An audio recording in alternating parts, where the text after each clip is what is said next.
Boxing fans around the world, thank you once again for joining us on Talk and Fight as we talk about the Olympics, specifically boxing at the Olympics coming up in just a few short weeks. First of all, based on the fan reaction out there, I stand corrected apparently. The Tokyo government is not allowing fans in their venues, but that doesn't mean that all venues won't have fans.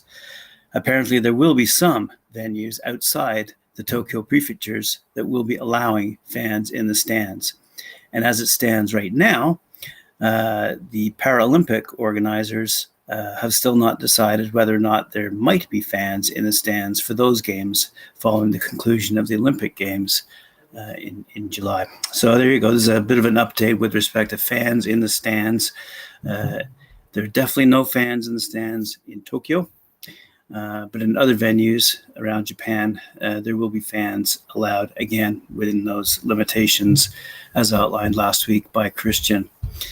In other Olympic boxing news, a couple of interesting stories. Let me tell you about a fellow by the name of Denis Latypov. He actually is a Russian-born boxer who is now based out of Bahrain and, in fact, was Anthony Joshua's sparring partner as he was leading up to his fight with Usyk. So this chap, Denis Latypov, is actually eyeing a boxing gold. And if he does get boxing gold, it'll be the first for the Middle East.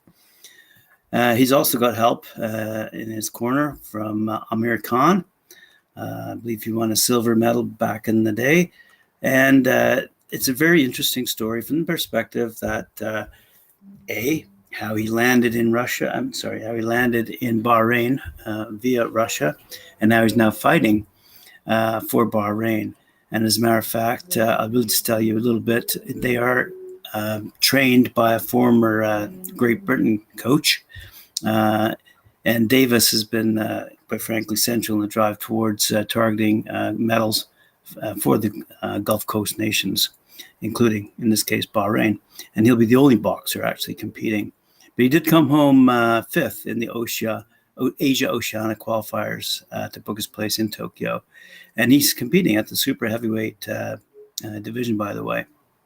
So it'll be interesting to see if all of his training pays off and circuitously going to Tokyo through Bahrain. But nonetheless, having apparently the best of the best handlers in his corner and trainers, courtesy of one of his biggest fans, apparently, the Sheikh, who has hired all these people for him. Anyway, good for him. Let's see how he do. Let's see how he does.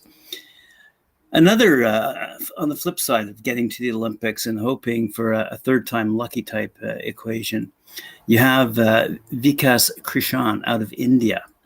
And he's already represented India twice in the Olympic Games prior. And ended up with what we might call contrasting results, to say the least. In London in 2012, it seemed Krishan had sealed a berth in the welterweight quarterfinals after a tough battle with the American Errol Spence Jr. The bout was scored 13-11 in his favor by the courtside judges. Quote, his celebrations were, however, short-lived, and he got the shock of his life when, on a protest by the Americans, the governing body of amateur boxing, AIBA, overturned the decision and awarded the bout to the American. Yep. And we all know what happened after that. 4 years later, in Rio de Janeiro, Krishan made it to the quarterfinals comfortably before he ran into Bedimir Milikuziev of Uzbekistan and lost in the men's middleweight section. So, in his third attempt, Krishan, age 29, is back in the welterweight category, having another go at the elusive Olympic medal. And he says he is a bit disappointed at the last two campaigns.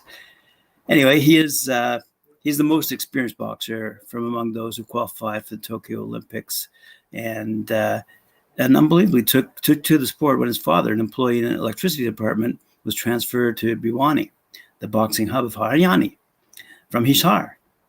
So he comes from a boxing family, apparently, though not a professional boxing family, and he's quite qualified in the sense that he's won 3 medals at the Asian Games, and now he's certainly looking for his first medal at the Olympic Games.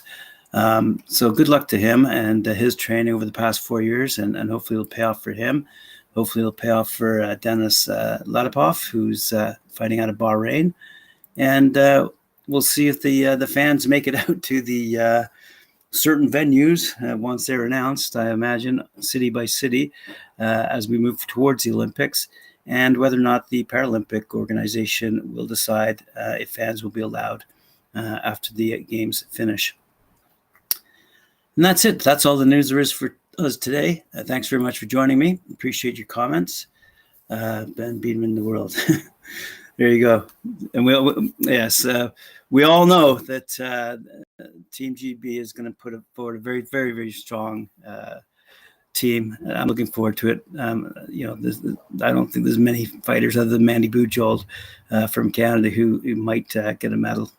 But the Americans putting forward a strong, the Uzbeks got a strong team. It's going to be a very good competition nonetheless. But I like these outside the box stories that we find from time to time, whether out of Australia.